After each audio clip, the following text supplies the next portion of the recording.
Hello dear students, JMN 2026 probability का problem है. A bag contains 9 white and 8 bag A contains 9 white and 8 black balls, while bag B contains 6 white and 4 black balls. One ball is randomly picked up from the bag B and mixed up with the balls in bag A. Then the ball randomly drawn from the bag A. If the probability that ball drawn is white is P by Q, GCD of P and Q is equal to 1, then find the value of P plus Q. पहले तो question समझा देता हूं. यहाँ पे दो bags हैं, एक बैग A है और दूसरा बैग B है. ये वाला बैग A मान लेते हैं और ये वाला बैग B मान लेते हैं. क्लियर? बैग ए में 9 व्हाइट है और 8 ब्लैक बॉल्स हैं. तो बैग ए के अंदर 9 व्हाइट बॉल्स हैं और 8 ब्लैक बॉल्स, राइट. और जो बैग बी का कॉम्पोजिशन दे रहे हैं उसमें 6 व्हाइट है और 4 ब्लैक है. इसमें 6 व्हाइट बॉल्स हैं और 4 ब्लैक बॉल्स हैं, राइट. ये डेटा उसने हमने दिया. फिर क्या बोलता है? A ball randomly picked from bag B. तो उसने पहले बैग बी से एक बॉल निकाला, राइट. इसके बाद क्या बोलता है? इफ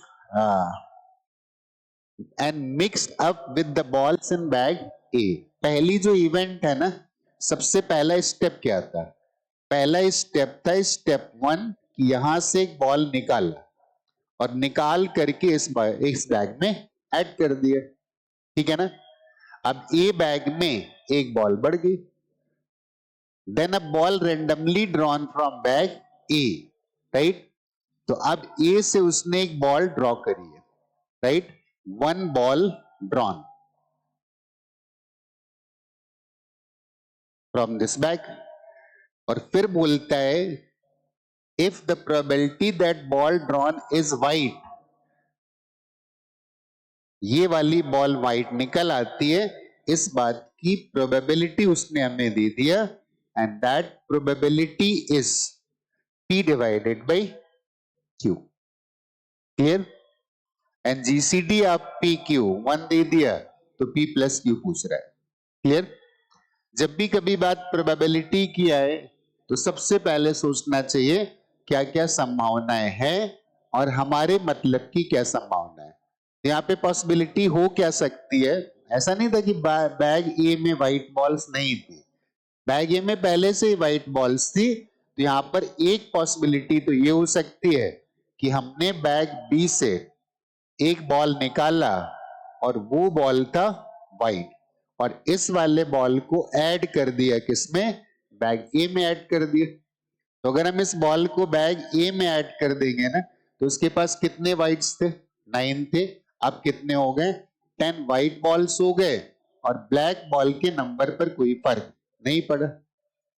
तो भी इससे एक व्हाइट निकल सकती, राइट. या दूसरी संभावना ये थी कि बैग बी से हमने जो बॉल निकाली वो बॉल कैसी आ गई थी? ब्लैक बॉल आ गई थी. और इस ब्लैक बॉल को अगर हम ए बैग में ऐड कर देते हैं तो ए बैग के पास 9 व्हाइट थी, अभी भी कितनी रहेंगी? 9. लेकिन ब्लैक बॉल का नंबर भी कितना हो गया होगा? वो भी 9 हो गया होगा. और तब इससे हमें प्रोबेबिलिटी निकालनी कि व्हाइट निकल. लेकिन एक बात याद रखना, ये ऊपर वाला इवेंट और ये नीचे वाले इवेंट एक साथ नहीं हो सकते. या तो ये होगा या तो फिर ये होगा. तो बोल सकते हैं this is a total probability, right. कि यही एक इवेंट ये हो सकती है और एक इवेंट ये हो सकती है, राइट.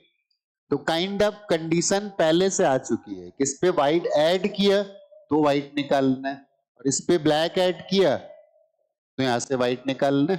ठीक है ना. तो अगर हमें प्रोबेबिलिटी निकालनी है कि व्हाइट निकले, इसके पहले ये भी तो इवेंट हुई है ना. तो मैं ऐसे बोल सकता हूं कि पहले बैग बी से एक व्हाइट बॉल निकाल लो, राइट. और फिर जब वो व्हाइट बॉल इसमें ऐड हो गई है तो इससे व्हाइट बॉल निकालने की प्रोबेबिलिटी. तो मैं ऐसे बोल सकता हूं कि एक इवेंट अकर हो चुकी है, राइट. और वो कौन सी? कि बैग बी से व्हाइट बॉल ड्रॉन हुई है, तो बैग बी से व्हाइट बॉल है कितनी?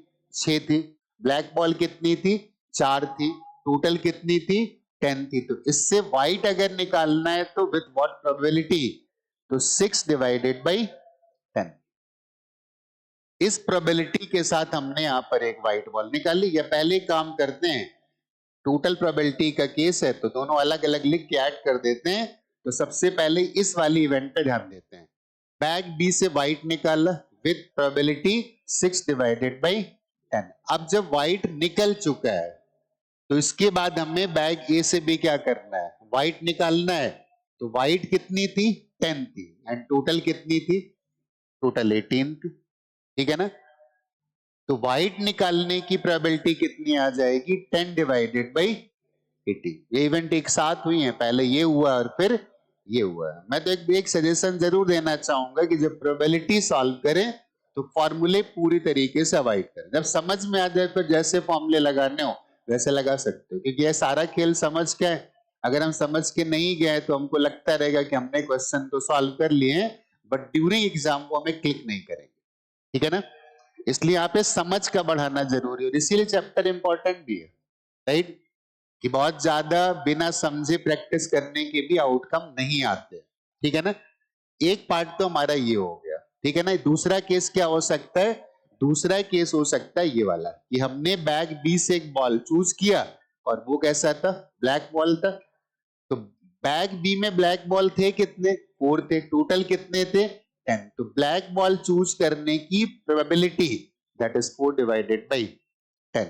और जब हमने ब्लैक चूज कर लिया उसको ए में ऐड कर दिया तो वहां 9 व्हाइट एंड 9 ब्लैक। अब हमें क्या निकालना है? प्रोबेबिलिटी निकालनी कि व्हाइट निकले। तो व्हाइट है कितनी? 9। और टोटल कितनी है? 18। तो इस बात की प्रोबेबिलिटी कि इससे व्हाइट निकल के आए दैट इज 9 डिवाइडेड बाई 18। या तो ऐसे व्हाइट निकल सकती है, ऐसे व्हाइट निकल सकती है। तो जो प्रोबेबिलिटी हमें उसने दी है ना, P divided by Q, this will be equal to 6 divided by 10 multiplied by 10 divided by 18 plus 4 divided by 10 and multiplied by 9 divided by 18। This much. अब इसको सिंप्लीफाई कर लेते हैं। तो सिंप्लीफाई करेंगे तो ये 9 और 18 कैंसिल होगा, 2, this will B 2, this will B 5, ये 2 और 2 कैंसिल हो गया, 1/5 आ गया।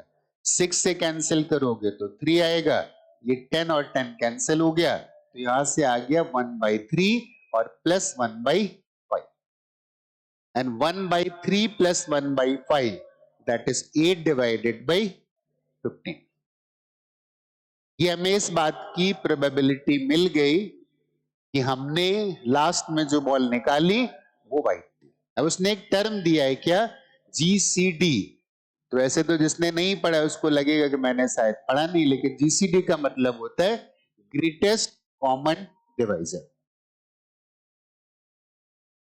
जब एग्जामिनर क्वेश्चन ऐसे बनाता है ना कि P बाई क्यू के फॉर्म का आ चुका है, या तो P पूछ लेगा तो Q पूछ लेगा, लेकिन P प्लस Q पूछ रहा है तो फिर वहां पर कोई कॉमन फैक्टर अगर चेंज हो रहा है ना तो उस केस में आंसर वेरी करेंगे। तो उसका एक्चुअली क्वेश्चन बनाने का ही तरीका था, तब उसने यूज किया ग्रेटेस्ट कॉमन डिवाइजर इज 1। तो सबसे बड़ा कॉमन डिवाइजर अगर 1 है, इसका मतलब 2 नहीं है, इसका मतलब 3 नहीं है, तो 1 के अलावा ऐसा कोई पार्ट है नहीं जो इनमें कॉमन हो, और शायद इसमें है नहीं। अगर 16 और ये 30 होता है ना तो मैं 2 को बोलता है कि 2 is the greatest common divisor. तो ग्रेटेस्ट कॉमन डिवाइजर तो इस नंबर का भी कितना आ गया?